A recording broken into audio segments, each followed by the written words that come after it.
So now you have a supply chain set in place. So now you want to evaluate how effective your supply chain is. How well is that supply chain working? How well is it being managed? So as we evaluate the effectiveness of our supply chain, we look at a number of things. The first is the closeness of the relationship. So if you recall from our earlier video, there's different levels of information sharing or a relationship. So let's just scan back here for a second.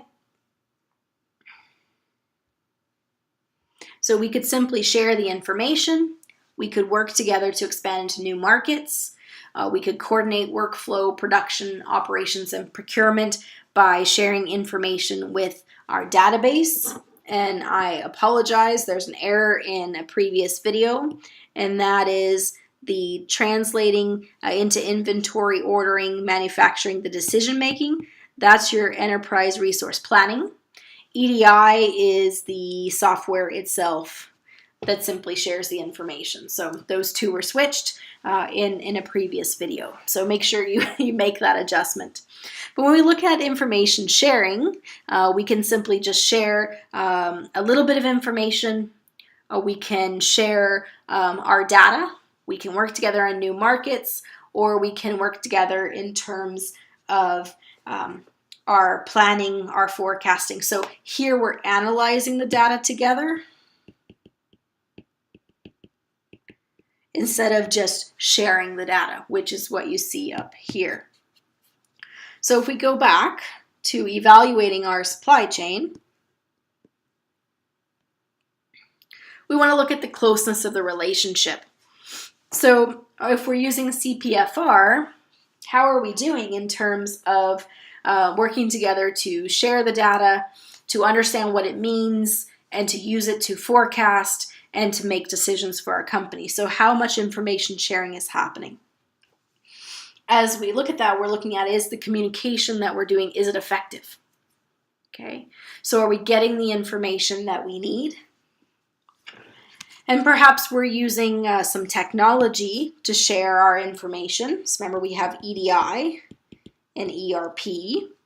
And EDI is the software that shares data. And ERP is the software that makes decisions based on the data. So as we're looking at information sharing and communications, that effective communication should mean that we see a reduction in the bullwhip effect. Okay. Lack of communication can cause that demand variability, those swings, too much inventory, too little of inventory. So are we seeing effective communication? In fact, that we are seeing less of a bullwhip effect. Now, when we talk about that information sharing, we're also looking at supply chain visibility. So do our members of the supply chain, can they connect to any part of the supply chain to access data real time?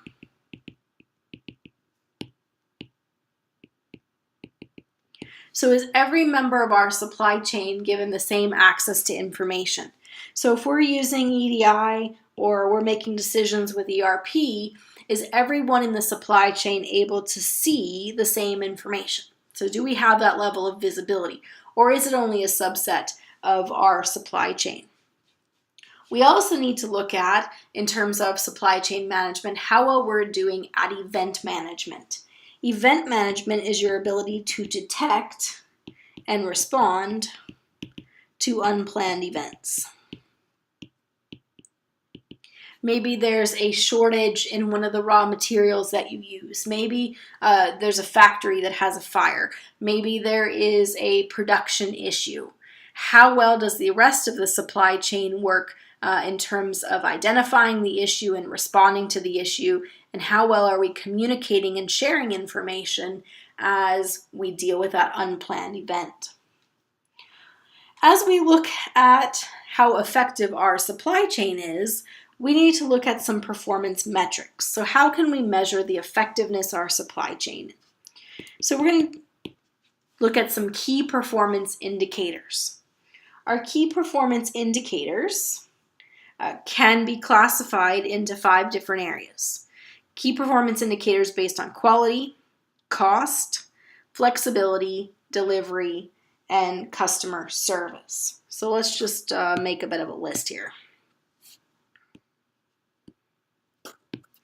All right, so here we have our KPI. And we have key performance indicators based on quality. And so this is where you would do your analysis with your Pareto charts, your histograms, your fishbone diagrams to determine possible sources of defects. And so as you look at your supply chain, how is the quality being managed throughout? And where might defects be happening? So you got to create a process flow diagram that looks at all the different processes involved throughout the entire supply chain. Then we have key performance indicators that are related to cost. So we could simply look at what is happening to the cost to make our product. Is it gone down over time? Has it gone up? We can look at what is called the inventory turnover rate. Okay. The inventory turnover rate is the rate at which inventory goes through the supply chain. So when you have raw materials that you purchase, how long before those raw materials become finished product and end up with the customer? So how long does that inventory sit in some form, raw material, work in process, finished product, before it's out the door? We could look at logistics costs. So what's happening to the cost to transport or store our inventory? We can look at what's called days of supply. And days of supply is going to be related to that inventory turnover rate. So we're going to look at days of supply and inventory turnover rate in more detail in just a minute. All right. We have KPIs related to flexibility. So here we're looking at production changeover and product changeover.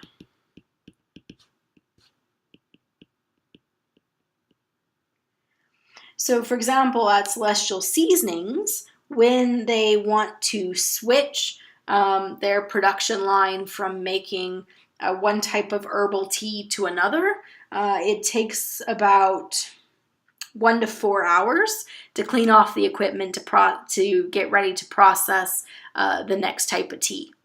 The type of tea that takes the longest in terms of the product changeover is the mint tea. Everything has to be wiped down even more because that mint oil permeates everything.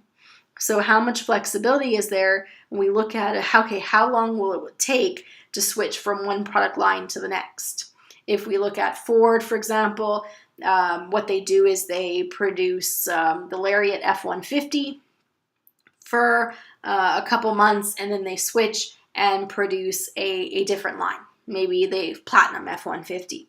How long does it take for them to switch over?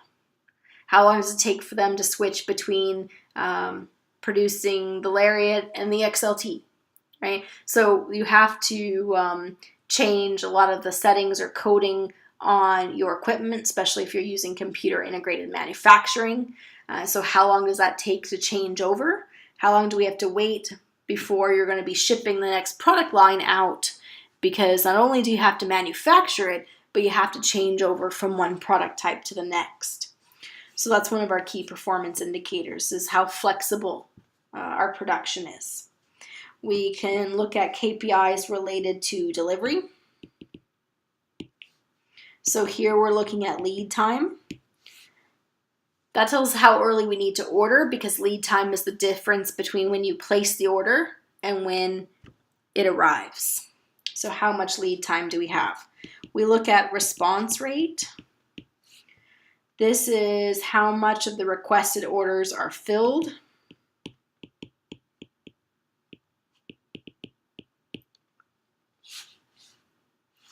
And then finally, we have customer service KPIs. And typically with customer service, we're looking at the fill rate. So this is the percentage of demand that is filled from stock on hand. So if we're constantly running out and we have back orders, then it's going to show up in our fill rate. So we can use the fill rate to help us keep an eye on the back orders that occur from the bullwhip effect. Well, let's focus a little bit more into this inventory turnover rate and the days of supply, and let's look at how those are calculated. So our inventory turnover rate is the cost of goods sold, okay, divided by the average inventory. And if we have multiple items, then we look at the sum of the average inventory times the value of it. Okay, days of supply, you'll notice, is essentially a flip of that formula. So days of supply, we take the average inventory for our items times the value of them, add them all up, so the total value of our inventory, and divide it by the cost of goods sold divided by 365. So we can break this down based on an example. So let's look at this in more detail. So we want to find the inventory turnover rate.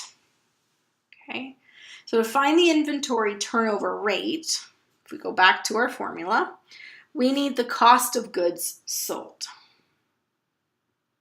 So last year, this company had a cost of goods sold of $425 million. Okay. We can then compare that to the value of the inventory. So our inventory is broken down into materials and parts worth about $4.6 million. We have work in process, so partially created goods, worth $17 million. And we have finished goods that are worth $12 million. So the total aggregate value, so adding up the value of our inventory, it's just over $34 million. And this is the average value of our inventory throughout the year. So if we take the average value of our inventory in the year, $34,416,000, and we compare that to the value of what we sold last year, we can figure out how quickly we're turning over the inventory.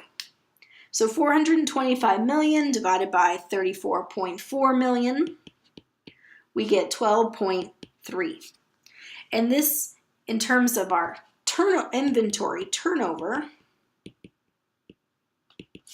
12.3 turns per year. So what does that tell us? If last year we sold $425 million worth of goods,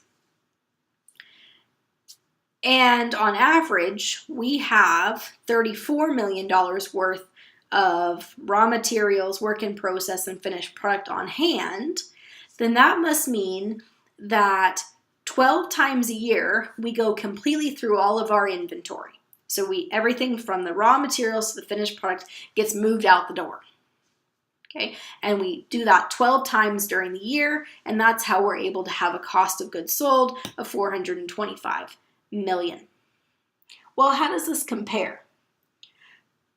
If you have a lower inventory turnover, so your number is low,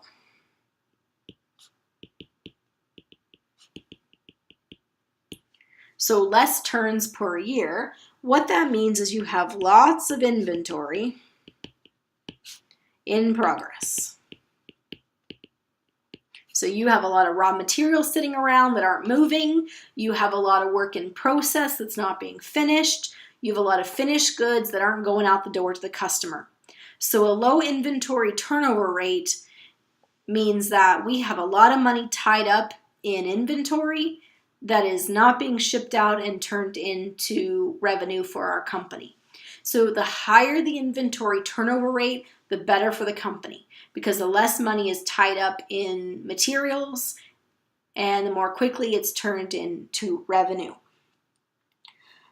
If we want to look at, some numbers in terms of industries, what kind of inventory turnover rate are they getting?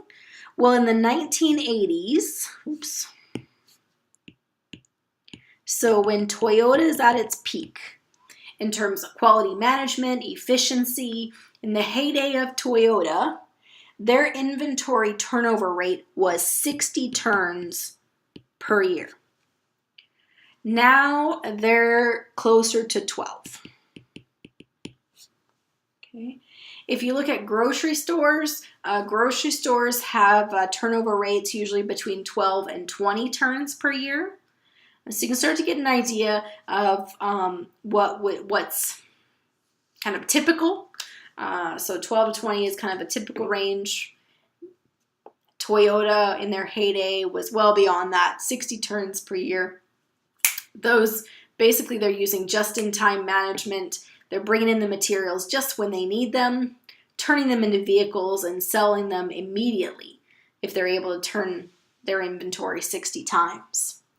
We can take that inventory turnover and turn it into days of supply. So days of supply so let's go back to the formula. Days of supply takes the average value of our inventory, and divides it by the cost of goods sold divided by 365 days. So the total average aggregate value of our inventory in this example was $34,416,000. Okay. So on average, we're holding $34 million worth of inventory, raw materials, work in process, finished product. If we divide that by the cost of goods sold, $425 million, and we take the cost of goods sold and we divide by 365, we can turn our days of supply, we can find our days of supply in terms of number of days. So 34.4 million divided by 425 million divided by 365, and what we get is 29.6 days of supply. So what that means is on hand, this particular company has enough inventory in terms of raw materials, partially created and finished product to last them 29.6 days. Okay, so if there's 12.3 turns per year, then the inventory we're going to hold for about 29.6 days. So if higher turns are better than days of supply, right? If we go with if our inventory turnover is a higher number, then the days of supply, of course, will be a lower number. It means we're going through our inventory much more quickly.